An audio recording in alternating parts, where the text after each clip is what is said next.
Parti communiste, mais je pense que c'est tous ensemble, en France, communistes, progressistes, démocrates, républicains, que nous devons affirmer notre condamnation la plus totale de ce régime criminel, ce régime de Bachar el-Assad, violent, corrompu, obsolète, totalement en dehors de l'histoire. Nous devons le faire tous ensemble aussi affirmer notre solidarité avec l'ensemble de l'opposition démocratique de Syrie, qui a ce courage de se lever contre cette dictature véritablement assassin. Ce qui se passe est une horreur. Et nous ne pouvons pas rester silencieux. Nous ne pouvons ni nous abstenir, ni agir contre, que ce soit en France, en Europe ou au Conseil de sécurité, contre ce qui se passe en Syrie, contre l'appel du peuple syrien, des démocrates syriens à la solidarité. Oui, il faut entendre cet appel. Et donc, nous devons, nous, exiger des sanctions, les sanctions les plus dures, les sanctions les plus durables, les sanctions les plus fortes contre ce régime qui doit céder enfin. Oui, solidarité avec le peuple syrien, avec toutes les forces courageuses qui se battent pour que, enfin, la Syrie puisse aboutir à une démocratie, à un état de droit. Le peuple syrien, comme tous les peuples arabes, comme tous les autres peuples, a droit à la liberté et à la démocratie. Donc ce qui se passe au niveau de la communauté internationale, au Conseil de sécurité, pour nous aussi, est inacceptable. Nous pensons que le régime de Bachar el-Assad doit être mis au banc de la communauté internationale, comme hier le régime raciste de l'Afrique du Sud, par exemple, et d'autres régimes aujourd'hui. Voilà ce qu'il faut faire. Donc tous ensemble, solidarité avec le peuple syrien, solidarité avec tous les démocrates de ce pays courageux. Merci Jacques. Je vais maintenant passer la parole à Alain Billon pour le Parti de gauche.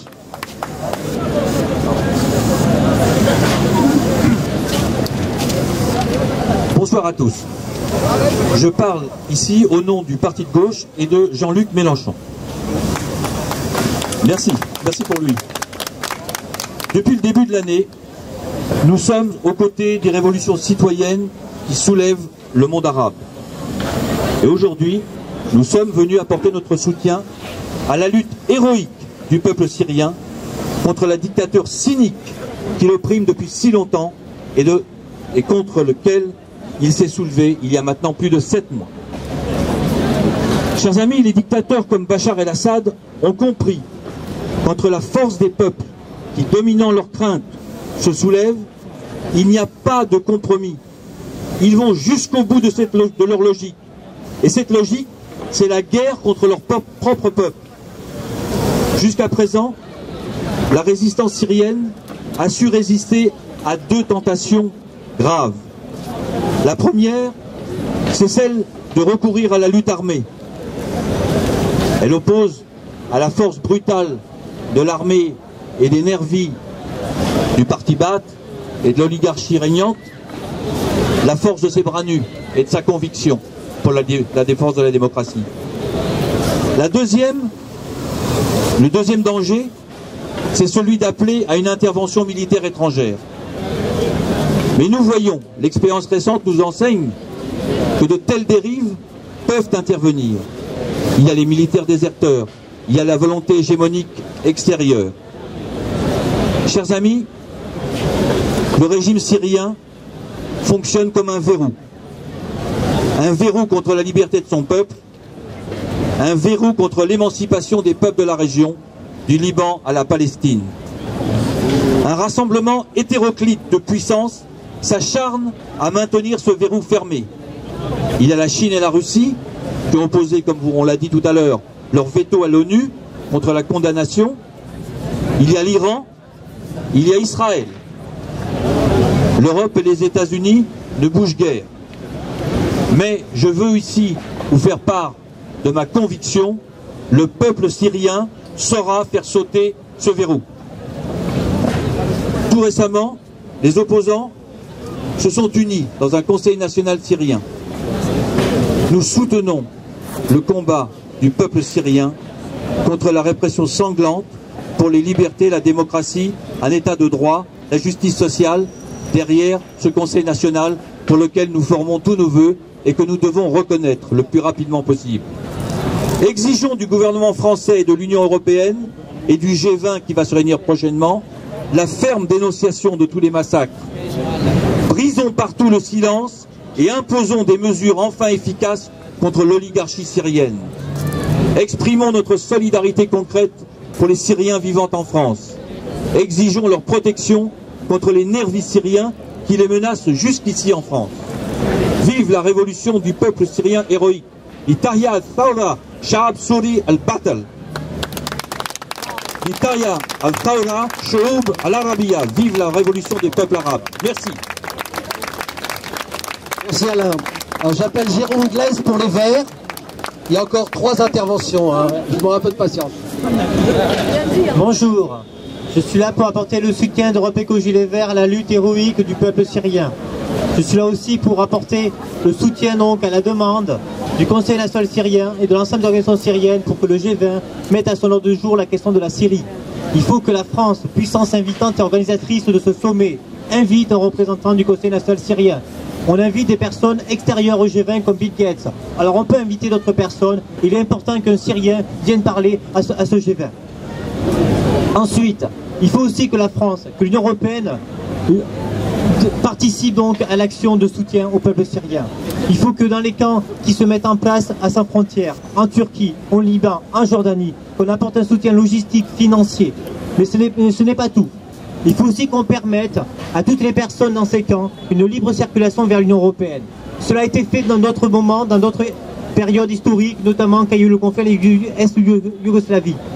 Il faut donc aujourd'hui que l'Union européenne, que la France, ne parte pas les gens dans ces camps qui se mettent en place. Il faut que ces gens aient la possibilité de venir en France, de venir en Europe, pour qu'il y ait une réelle organisation de l'opposition. Voilà. Je veux être là, puisqu'il y a d'autres personnes qui doivent parler encore. Vive la résistance, vive la lutte du peuple syrien. Merci Jérôme. Alors, j'appelle maintenant Vanina Yunini Diceli, pardon, je dois me tromper, pour la NPA. Alors moi je vais m'exprimer au nom de l'ensemble des militantes et des militants du NPA. D'abord pour exprimer l'idée que si nous sommes ici aujourd'hui, c'est bien pour faire connaître la profonde légitimité du combat qu'a entamé le peuple syrien pour abattre ce régime sanguinaire depuis plusieurs mois. Et c'est bien l'exemplarité de ce combat qu'il s'agit aujourd'hui de valoriser et de faire connaître partout autour de nous.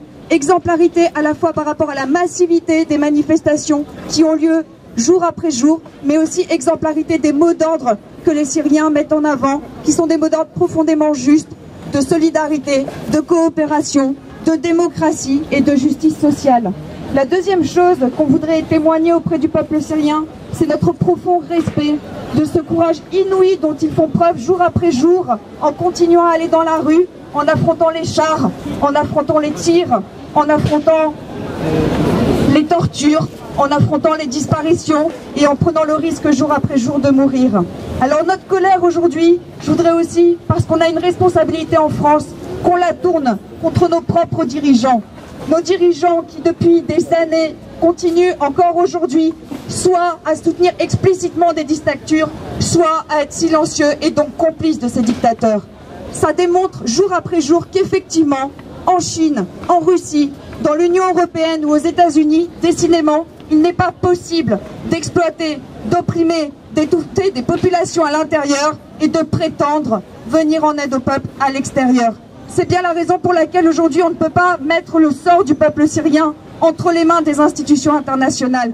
Quand on regarde aujourd'hui ce qui est fait à l'ensemble d'une région, celle du Moyen-Orient, où on livre des guerres comme en Irak, en Afghanistan, qui sont des guerres profondément injustes, quand on voit que nos dirigeants sont prêts à soutenir un État comme Israël, qui jour après jour colonise un peu plus la Palestine, c'est bien aujourd'hui le peuple syrien lui-même qui offre la seule alternative possible, c'est celle de se prendre son destin entre les mains.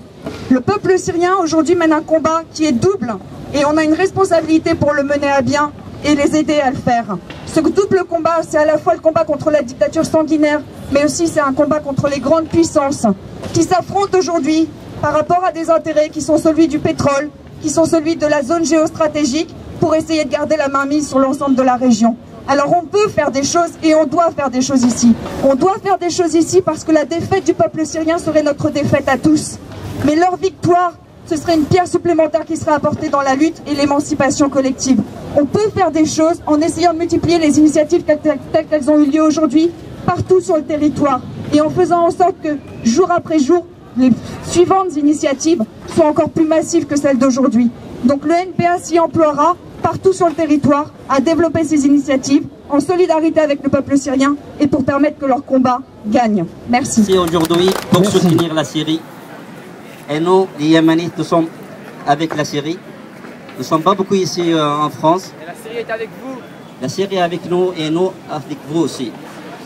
Donc ici nous sommes venus pour soutenir la Syrie et nous voulons aussi attirer votre attention pour ce qui se passe au Yémen. À ce moment-là, il y a une manif qui est sortie à 11h et il y a jusqu'à maintenant 15 morts et un centaine de blessés.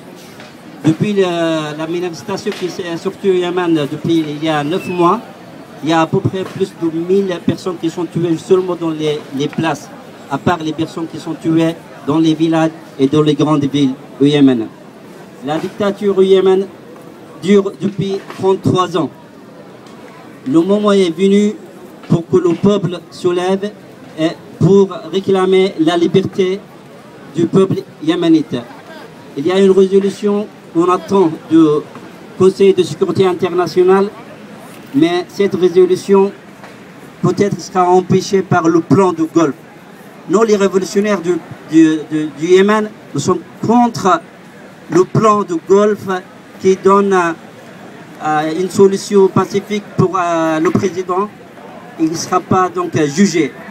Nous réclamons le jugement de ce dictateur qui a tué des milliers de personnes. Nous sommes contre ce plan de Golfe, ces pays qui ne veulent pas une démocratie au sud de l'Arabie, de la péninsule arabique. Donc il y a beaucoup de morts et à la fin, une simple signature du président, il ne sera pas jugé. Nous sommes contre ça et nous voulons que la France, l'Union européenne et tout le monde nous soutenir dans notre mouvement. Merci à tous.